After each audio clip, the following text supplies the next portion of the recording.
1925 সালে এক হিন্দু নেতা, নাম তার স্বামী শ্রদ্ধানন্দ। কি নাম বলেছি? কি নাম বলেছি? যারা এখানে ঝিমাচ্ছেন শুনছেন তো? কান তো খোলা আছে। যারা আমার কথা শুনতে চান তাদেরকে 3টা আমল করতে হবে। কোন 3টা? আপনাদের এখানে 600 লোক আছেন, 1200 লোক আছে। 1200 লোক আমার চোখের উপর ফেলেন তো দেখি দেখা হয় কিনা? করছে? কেন কেউ বাদ যায়নি তো? 600 লোকের 1200 কান আছে। 1200 কান আমার কথার দিকে শুরু করে দেন, তাহলে বাইরে টুনটুনি ঘুরঘুরি চিত্র শুনে যাবে না।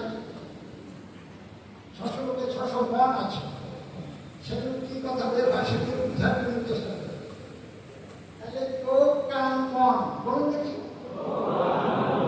আবার বলুন চোখ কান মন। চোখ কান মন এই 3 ধন, এই 3 ধন করনিয়ন্ত্রণ, করনিয়ন্ত্রণ রাখবেন ইনশাআল্লাহ। বলছি, বলেন তো সবাই একবার। চোখ কান ধন এই 3 করনিয়ন্ত্রণ।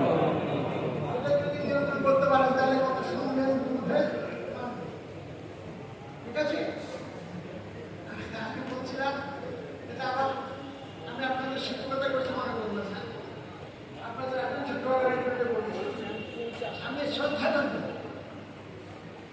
সে একটা সমিতি করেছে আর্য সমাজ।